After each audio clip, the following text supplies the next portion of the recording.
Hello, good morning, नमस्ते। कैसे हैं आप लोग? और पहले से बढ़िया बढ़िया बने रहो, कुछ नया करते रहो। कुछ नया कर रहे हो ना, करते रहना। चलिए देखिए, एक मैंने परसों वीडियो बनाया था, आपको पता है, डिलीट भी मार दिया। उस वीडियो में ऐसा कुछ नहीं था। वीडियो में ये था कि कितने मार्क्स आपके आए ताकि आप लोग एक अच्छा medical college, government medical college के एमबीबीएस की सीट पा सको। लेकिन दो चार कमेंट्स आ गए उसमें। कमेंट्स का हमने आदर किया, इसलिए वीडियो डिलीट कर दिया। आते रहेंगे, जब अगर हम लोग कुछ नया करते हैं तो कमेंट्स भी आना ज़रूरी है। कमेंट्स नहीं आएंगे तो हमें कैसे पता लगेगा कि हमें और आगे और आगे और आगे जाना है। कमेंट्स कुछ ऐसे थे, एक दो कमेंट्स के बारे में बता देता हूँ, फिर आगे चलूँगा। 5 मिनट आपसे डिस्कशन करूँगा। एक मोहतरमा कह रही थी कि 595 पे एडमिशन हो गया था एमबीबीएस का, पहले लास्ट ईयर 21 में, जनरल कैटेगरी का। एक महाशय कह रहे थे कि 473 पे भी हो गया था। तो ऐसे महाशय को, मोहतरमा को नमस्कार, आदाब। फिलहाल हम उसमें नहीं जाएंगे। आपकी जो सोच है वो बिल्कुल सही है, आप अपनी जगह बिल्कुल सही हो। लेकिन कुछ लोग तो होते हैं कि दो ने थोड़ा नीचे टिक लगा दिया तो तीसरा आएगा, वहाँ नहीं, दो ने लगा रखा मैं भी लगा देता हूँ। ऐसा नहीं है भाई, जिंदगी ऐसे नहीं चलती है। फिलहाल जब भी हमें लगेगा कि चलो आपको पसंद नहीं आया ये वीडियो, कोई बात नहीं है, दूसरी इन्फॉर्मेशन देंगे, लेकिन आगे चलते रहेंगे। वीडियो बंद नहीं करेंगे, बिल्कुल बनाना बंद नहीं करेंगे, और भी बनाएंगे, ज़्यादा ज़्यादा बनाएंगे। फिलहाल एक जनरल इन्फॉर्मेशन आपको मैं ये देना चाहता हूँ। जिन बच्चों ने इस बार नीट का दिया है उनको ये पता होना बहुत ज़रूरी है कि नीट के थ्रू किन किन कोर्स में एडमिशन होता है। नीट के थ्रू ध्यान रखिएगा, जो एडमिशन होता है नॉट ओनली एमबीबीएस, बीडीएस भी उसमें होता है, बीएमएस भी उसमें होता है, बीएचएमएस भी उसमें होता है, होम्योपैथी वाला और नर्सिंग वाला भी उसके थ्रू होता है। तो अब आप ये डिसाइड करें कि सामने वाला, मान लीजिए कोई मार्क्स बता रहा है आपको, तो मार्क्स का मतलब होता है कितने नंबर पे मिला कॉलेज। पिछली बार हमारे यहाँ बहुत सारे बच्चे ऐसे थे जिनके मार्क्स 600 से लेके 620 के बीच में थे, अराउंड। कई सारे बच्चे ऐसे थे जिनके मार्क्स 603, 604 से लेकर 20 थे। तो उनको, जनरल कैटेगरी की बात चल रही है, मैं बार बार आपसे कह रहा हूँ कि मैं एक जनरल क्राइटेरिया आपको बताना चाह रहा हूँ कि कितने मार्क्स पे आपको गवर्नमेंट मेडिकल कॉलेज एमबीबीएस मिले।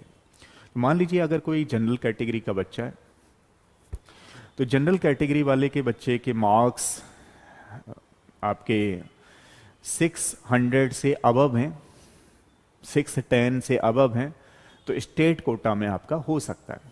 ऑल इंडिया कोटा के लिए आपको थोड़े मार्क्स ज़्यादा की रिक्वायरमेंट होती है। दूसरी वाली बात कि अगर आप ओबीसी के कैंडिडेट हैं, फिर वहाँ जनरल के टाइप में ही आ जाता है, वो लगभग 600 के अराउंड में ही आ जाता है। एमबीबीएस की बात चल रही है। अगर आप एससी एसटी के कैंडिडेट हैं तो 450 स्टेट वाले में मान करके चल सकते हैं। अगर आप मान लीजिए ऑल इंडिया कोटा देखना चाह रहे हो तो लगभग 500 के अराउंड होने जरूरी हैं आपके, ठीक है। कई बार 500 भी क्रॉस कर जाता है, वो depend on different circumstances and situations. अब देखो, एक क्या होता है cut off. Cut off means यही है कि 720 में से कितना मार्क्स आ जाए बच्चे का ताकि नीट क्लियर हो जाए। तो पिछली साल जो था ये जनरल कैटेगरी का 138 था।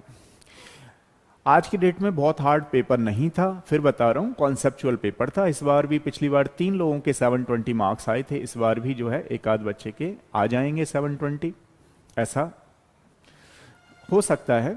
उसमें मैं नहीं जा रहा, बट आप ऐसे मान के चलेंगे कि थोड़ा सा सबके लिए केमिस्ट्री वगैरह, बायो वगैरह थोड़े स्टेटमेंट के क्वेश्चंस थे, इसको लेकर के आप मान सकते हैं कि कट ऑफ जो है उसके नियर वाई जाएगी। बहुत आगे तो नहीं, लेकिन 130 मार्क्स, 135 मार्क्स अगर किसी बच्चे के आ जाते हैं तो वो एमबीबीएस में, जरूरी नहीं कि इधर ही ले, कहीं पर भी फॉरेन में भी एडमिशन ले सकता है। तो उससे कोई लेना देना नहीं है, आपको तो देखना है कि कहाँ पे एडमिशन कैसे चाहिए। दूसरा होता क्या है कि जो रिजल्ट आ रहा है नीट का, एक्सपेक्टेड आप मान के चलो 17-18 अगस्त तक आ जाएगा नीट का रिजल्ट। नीट के रिजल्ट के बाद क्या करना है आपको, लगभग 1 वीक बाद काउंसलिंग होना शुरू हो जाता है, 8 से 10 दिन बाद। काउंसलिंग के लिए आपको पहले काउंसलिंग फी सबमिट करनी होती है, ध्यान रखना।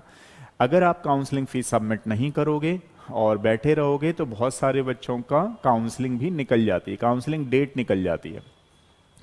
जब काउंसलिंग चलेगी तो पहले ऑल इंडिया कोटा की काउंसलिंग चलती है, ध्यान रखिएगा, फिर स्टेट कोटा की काउंसलिंग चलती है। बहुत सारे बच्चों को लगता है कि कंसल्टेंसी से संपर्क करना चाहिए, कांटेक्ट करना चाहिए, तो वही हमें एडमिशन दिलाएंगे, ऐसा नहीं है। अगर आपके मार्क्स ज़्यादा हैं तो किसी से कांटेक्ट ना करें, किसी के चक्कर में ना फंसें, नहीं तो प्रॉब्लम होगी। वो लोग कुछ ऐसी बातें करेंगे कि मैनेजमेंट कोटा में दिला देंगे, ये कर देंगे, वो कर देंगे, और आप उस झांसे में कुछ बच्चे आ भी जाते हैं जो बाद में न्यूज़पेपर में आता है कि उनसे उन्होंने इतने रुपए ले लिए, उनसे उन्होंने इतने रुपए ले लिए। इन चीज़ों में बिल्कुल नहीं जाना है। गूगल के ऑफिशियल साइट एनटीए पे आपको कंटिन्यूस जुड़ा रहना है। और जिन बच्चों के मार्क्स, मान लीजिए 12th जिन्होंने दिया है, बार बार मैं कह रहा हूं 12 जिन्होंने दिया है या 1 साल ले लिया है आपने ड्रॉप, जिन बच्चों के मार्क्स 400 से अबव हैं या मान लीजिए 350 से आसपास हैं, 380 40 के 400 के लगभग आसपास हैं, तो उन्होंने एक ट्राई और लेना है नीट का।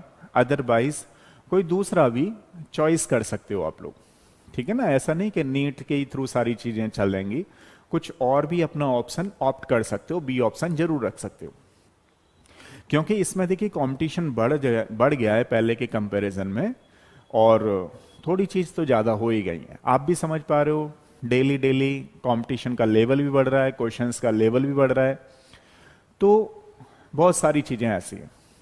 मान लो 12th करते हुए किसी बच्चे के 400 अराउंड आ रहे हैं, तो उनको जरूर एक अटेम्प्ट करना चाहिए, तो वो 200 मार्क्स नियर बाई बढ़ा सकते हैं अपने, लेकिन उनमें भी ढंग से करना पड़ेगा।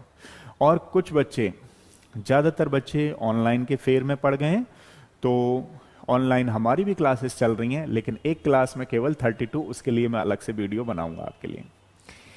लेकिन जो बच्चे अपना इस बार दोबारा से करना चाह रहे हैं, उन बच्चों के लिए मैं फिर बताऊंगा कि आप अगर दोबारा अपने आप को इसमें देना चाह रहे हो नीट की तैयारी में, तो 100% ध्यान रखिएगा कि आपको अपना 100% देना ही पड़ेगा। अगर एक भी दिन मिस करोगे पढ़ाई को या कुछ ज़्यादा लेंदी ले जाओगे तो प्रॉब्लम हो सकती है, ठीक है।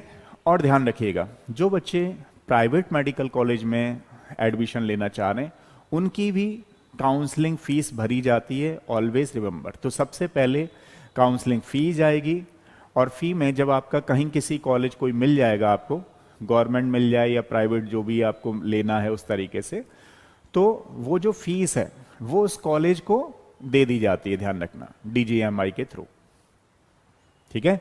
बाकी इंफॉर्मेशन मैं देता रहूंगा टाइम टू टाइम, और मैं तो ऐसा नहीं कहता कि लाइक करो या सब्सक्राइब करो, बाकी आपकी मर्जी है, जैसा आप करो, लेकिन हाँ, कोशिश हम करते रहेंगे आपको हर तरह की इंफॉर्मेशन, जिस फील्ड में हमें, उस फील्ड में तो डेफिनेटली आपको थोड़ा गाइड करते रहेंगे, और ये मेरी जिम्मेदारी भी है। कुछ ऐसा नहीं है कि मैं बहुत कुछ ऐसा कर रहा हूँ, ये मेरी जिम्मेदारी, ठीक है, जिम्मेदारी निभाता रहूँगा हर समय।